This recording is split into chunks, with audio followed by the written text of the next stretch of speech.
जय हिंद दोस्तों, स्वागत है आप सभी का लीगल ज्ञान ऑफिशियल में। पीआरडी जवानों का केस 23/5/2024 को कोर्ट नंबर 40 में ऑनरेबल जस्टिस महेश चंद्र त्रिपाठी साहब, ऑनरेबल जस्टिस अनीश कुमार गुप्ता साहब की कोर्ट में लगा हुआ था। आपका जो मुकदमा है, आपका जो केस है, वो लगा हुआ था सीरियल नंबर 3121 नंबर पर। जैसा कि इस लिस्ट में है, मैं आपको दिखा दे रहा हूँ। और आपका मुकदमा नहीं हुआ, इसका क्या कारण है ये भी मैं आपको बताऊंगा, क्योंकि मैं देख रहा हूँ कि कई लोग हैं जो जिनको न्यायिक प्रक्रिया के बारे में शायद कुछ जानकारी है नहीं, फिर भी आपको बताते रहते हैं और आप उनकी बातों में आते रहते हैं, इसलिए वो बताते रहते हैं। देखिए, पहले यहाँ पर केस दिखाई दे रहा है, ये दिखाई दे रहा है स्पेशल अपील संख्या 633/2023, डिस्ट्रिक्ट बरेली। ये है state of UP and another versus Amar Singh and 11 others, यानी ये अमर सिंह जी वाला केस है। उनके अधिवक्ता हैं अनिल कुमार सिंह जी और सुधीर कुमार सिंह जी। दूसरा यहाँ पर दिखाई दे रहा है स्पेशल अपील संख्या 629/2023, ये शमशेर अहमद जी वाला केस है और इसमें जो अधिवक्ता हैं अतिप्रिया गौतम, आदित्य प्रकाश वर्मा जी, देवेश मिश्रा जी, माधव पांडे जी, शैलेश वर्मा जी, ये इसमें अधिवक्ता हैं। तीसरा केस है जो है स्पेशल अपील संख्या 630/2023, ये चित्रकूट का केस है। ये है state of UP and 2 others versus provincial Rakshak Dal and employ welfare association and 2 others. ये केस है राम नरेश यादव जी और अजय सिंह जी के द्वारा जो किया गया था। इसमें भी अधिवक्ता हैं श्री शैलेश वर्मा जी और श्री आदित्य प्रकाश वर्मा जी। चौथा केस जो है स्पेशल अपील संख्या 636/2023, राजवीर सिंह जी वाला केस, और इसमें भी अधिवक्ता हैं अनिल कुमार सिंह जी और सुधीर कुमार सिंह जी। अब केस आपका लगा हुआ था सीरियल नंबर 3121 पे। केस आपका लंच के बाद ही होगा। ये भी संभावनाएं एकदम प्रबल रहती हैं जब केस आपका अनलिस्टेड रहता है, जब लिस्ट पर लगा रहता है, यानी जब 3000 के बाद आपका नंबर आए तो आप जान लीजिए कि ज़्यादातर जो संभावना है वो ये है कि केस लंच के बाद होगा। अब उस तारीख में सिर्फ एक ये लिस्ट ही नहीं है, इसके अलावा एक लिस्ट और बनी जो मैं आपको दिखा दे रहा हूँ। ये यानी उस दिन कोर्ट में लंच के बाद एक और बेंच बनी थी ऑनरेबल जस्टिस महेश चंद्र त्रिपाठी साहब की, ऑनरेबल जस्टिस मंजीव कुमार शुक्ला साहब की। यानी लंच के बाद जो कोर्ट, रेगुलर कोर्ट है महेश चंद्र त्रिपाठी साहब की और ऑनरेबल जस्टिस अनीश कुमार गुप्ता साहब की, उनके अलावा एक बेंच बनी थी और उसमें कुछ मुकदमे लगे हुए थे, उनकी सुनवाई होनी थी। ये आपको यहाँ पर दिखाई दे रहे होंगे, ये 4-5 केसेज हैं जो आफ्टर लंच दूसरे बेंच के लिए लगे हुए थे। तो ये लगने की वजह से जब केस दूसरा टेकअप हो रहा है तब आप ये सोचें कि बेंच दूसरा बैठा हुआ है और फिर आप सोचें कि हमारा मुकदमा नहीं हुआ, होना चाहिए था, ऐसा है वैसा है, क्यों नहीं हुआ। तो उसके कारण मैंने आपको बता दिया। लंच के बाद अगर रेगुलर कोर्ट हो तो संभावना है कि आपका मुकदमा टेकअप होगा, लेकिन लंच के बाद अगर दूसरी बेंच बैठी है तो संभावनाएं कम हैं।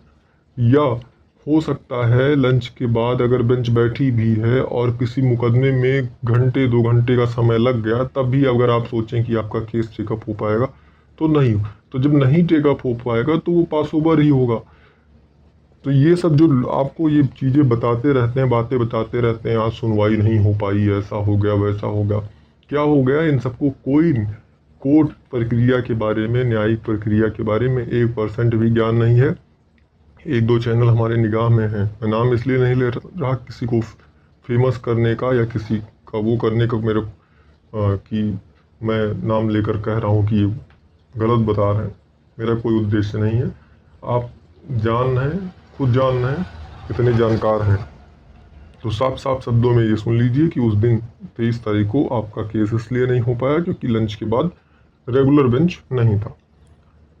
इसी तरह और भी डेट में हुआ है। यहाँ पर मैं आपको एक केस का यहाँ पर वो लिस्टिंग हिस्ट्री दिखा दे रहा हूँ जितने लगे हुए हैं यहाँ पर, चाहे वो 23/5 का हो, 23/5/2024 में लगा हुआ था, उसके पहले 16/5/2024 को लगा हुआ था, उस दिन भी यही स्थिति थी, और 23 को भी यही स्थिति थी। इससे पहले भी आपको पता है 9/5/2024 का मैंने बताया कि था कि दूसरे कोर्ट में ट्रांसफ़र चला गया था क्योंकि कोर्ट उस दिन नहीं बैठी थी। यानी कोर्ट नंबर 40 में जहाँ पर आपका मुकदमा लगा है उस दिन कोर्ट नहीं थी, इसकी वजह से जो आपका मुकदमा है वो दूसरे कोर्ट में ट्रांसफ़र कर दिया गया था। तो दूसरे कोर्ट में जब आपके मुकदमे ट्रांसफ़र होके जाएंगे तो वहाँ जो मुकदमे होंगे पहले उसको प्राथमिकता दी जाएगी, उसके बाद जब समय मिलेगा तो आपके केस टेकअप होंगे।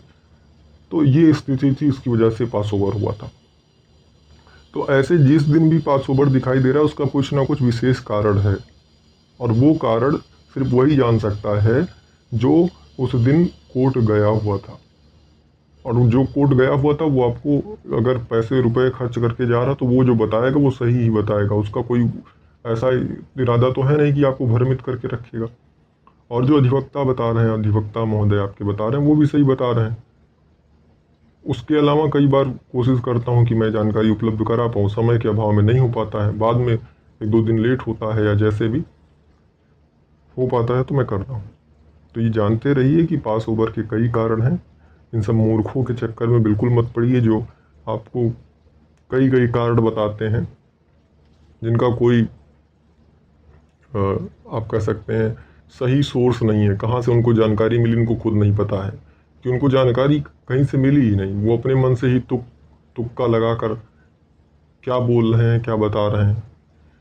एक चैनल वाला है 10-12 हज़ार सब्सक्राइबर समथिंग है, मैं देख रहा हूँ उसका, ना उसको ठीक से हिंदी पढ़ना आता है, ना ठीक से इंग्लिश पढ़ना आता है, ना वो उसको कोर्ट के बारे में 1% नॉलेज है, और भी कई चीज़ें हैं। और ऐसे बताता रहता, मैं देखता हूँ 10,000 लोग देख रहे हैं कि नीचे कमेंट कर रहे हैं सर आगे क्या होगा, सर हमको राज्य कर्मचारी का दर्जा मिलना चाहिए, सर हमको इतना तनख्वाह बढ़ना चाहिए, सर ऐसा होना चाहिए, सर क्यों टेकअप केस नहीं हुआ, सर अगली तारीख कब लगी है, सर कब तक हो जाएगा। अरे वो क्या बताएगा, जितने बड़े मूर्खाधिराज वो हैं वैसे एक आधा और भी हैं, सब ऐसे फर्जी खबर चलाते रहते हैं। तो आपको सही जानकारी चाहिए तो जो आपके केस की पैरवी करने जा रहे हैं उनसे जानकारी लीजिए। अधिवक्ता महोदय से जो जानकारी मिल रही है, आपको ग्रुप के माध्यम से जानकारी मिल रही है, या फिर इंतज़ार कीजिए 1-आध दिन में जब भी समय मिलेगा, केस जिस दिन लगा रहेगा उसके 1-आध दिन में जब भी समय मिलेगा कोशिश करूँगा कि मैं आपको बताऊँ क्या हुआ। कि मैं तो कोर्ट में जाता हूँ, देखता हूँ, जब मैं आपके बारे में वीडियो बना रहा हूँ मुझे पता है, जब मैं कोर्ट में ही जब आपका केस लगता है तो उस दिन मैं कोशिश करता हूँ कि उस कोर्ट में जिस कोर्ट में आपका केस लगा है जाऊँ, देखूँ, समझूँ क्या हुआ क्या नहीं हुआ। चलिए, उम्मीद करता हूँ मेरे द्वारा दी गई जानकारी से आप संतुष्ट होंगे। एक बात और, आपका केस उम्मीद है कि इस महीने के लास्ट में यानी 30-31 तारीख में संभवतः लगेगा। तो हो सकता है उस दिन केस की सुनवाई हो पाए। ये कहना मुश्किल है सुनवाई हो पाएगी कि नहीं हो पाएगी, और एक दिन में कोई ये नहीं है कि आपका केस फाइनल हो जाएगा। सुनवाई होगी भी तो उसमें कई दिन लगेंगे, कई दिन लगातार सुनवाई होगी, उसके बाद आपका केस फाइनल होगा। तो ये बिल्कुल आप मत वो करके चलिए कि नहीं एक ही दिन में सब कुछ हो जाएगा।